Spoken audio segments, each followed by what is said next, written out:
हरे कृष्णा हरि बोल। आज है माता रानी का नवरात्र शुरू और नवरात्र का पहला दिन। और मन लगा के छठ पूजा कीजिए माता रानी का। माता रानी को जरूर प्रसन्न होगी। और माता रानी का पूजा उस दिन हुआ था जब राम जी रामनवमी में पैदा हुए थे ना। तो दशरथ जी ने माता कौशल्या माता सारे माता सब मिल करके पूजा करी थी राम जी का। और तब राम जी पैदा हुए थे नवमी को। और मैं भी पैदा कब हुई हूँ? जितिया के दिन अष्टमी को। जैसे अष्टमी पड़ जाता है ना,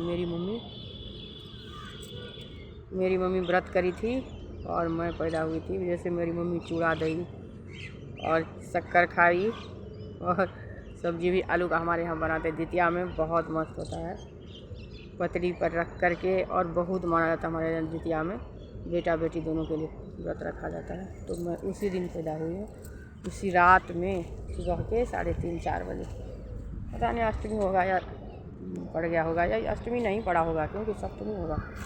क्योंकि अष्टमी जब से पड़ जाता है ना, फिर व्रत करने लगते हैं लोग जितिया में, ये होता है। तो मैं भी उसी दिन, मम्मी बोलती है जब तू पैदा हुई थी ना तो छींकते रहती थी। मैं मेरे मामा के गाँव में पैदा हुए थे। मेरी मम्मी लेट तक रही थी वहीं। और मेरी मम्मी हरिवंश सुन के पैदा हुई थी। नाना जी को बेटा नहीं हुआ था, हरिवंश सुने थे। हरिवंश कथा बोलते हैं, जो राधा रानी भी पैदा हुई थी उसी से। कुछ बता रहे थे हरिवंश कथा के लिए, लेकिन मुझे लग रहा है ना वो हरिवंश नाम होगा, लेकिन वो होगा भागवत गीता ही होगा। भागवत गीता में इतना शक्ति है, जो कुछ भी हो सकता है। उसका अनुष्ठान 7 दिन के करके रखो तो जो मनोकामना है आपका जरूर पूरा होगा। भागवत गीता का इतना मान्यता है। और मेरे नाना जी तो भागवत गीता बाँचते ही थे, लेकिन उसमें शायद कार्तिक महीना में बोल रहे थे, जो कि ये थे मेरे दोनों नानी ने। लेकिन छोटी नानी को बेटा हुआ और मेरी नानी को बेटी हुई। और उसके 1 साल ही बाद में मेरा मामा जी पैदा हुए। और मेरी मम्मी उसी दिन से बहुत, जब बेटा हो गया, वैसे भी मानते थे नाना जी। और मेरी मम्मी को इतना दुख हुआ ज़िंदगी में, जो बहुत पूजा पाठ कर करके। मेरे गाँव तो इतना हुरण था, लेकिन मेरे गांव में एक है बदमाश टाइप का था, लेकिन गलत सलत आदत नहीं था, जो दूसरे को परेशान करना, मतलब औरतों सबको वो सब नहीं था। मेरी एक देवरानी है, उसके मायके में एक विधवा औरत को पता नहीं, बोल रहे थे उसका चाइल्ड गड़बड़ हो गया है, लेकिन ऐसा कुछ नहीं हुआ होगा, गलतफहमी से ही हुआ होगा। मिट्टी तेल डाल करके लेडीज को जला दिया गया। इतना अत्याचार होता था पहले, अब कहाँ है अत्याचार? कलयुग तो कब की चली गई। भारत आज़ाद होने से पहले कलयुग चला गया। सब लोग बोल रहे हैं ना कलयुग जाए, कलयुग तो चला गया। अब तो हमारा देखो संविधान लागू हुआ, तब से हम लोगों को मौलिक अधिकार दिया गया है, आप कहीं रहो, कहीं बाजो, कहीं कुछ करो। लेकिन लेडीज जो है ना सजग नहीं हो रही है, इसलिए क्राइम है। और मर्द को, लेडीज को उपभोग की वस्तु न समझ करके अपने बराबरी का समझे, क्योंकि वो कमज़ोर होती है, लेकिन दिमाग से कमज़ोर नहीं होती है। उसका इस तरह से परवरिश हुआ होता है जो वो कमज़ोर होती है। तो इतना फाइटर, गीता फगाट बन गई वो, मतलब बॉक्सिंग करके और कुश्ती करके। और बॉक्सर भी जो है एक वो लड़की, तो जिसको जैसा परवरिश मिल रहा है, हवाई जहाज़ में लड़की से हवाई जहाज़ चला रहा है, उड़ रहा है। निर्मला सीतारमण विदेश वित्त मंत्री बनी हुई है, तो जिसका लड़की का भी अच्छा परवरिश मिलेगा ना, तो बहुत अच्छा करेगी वो।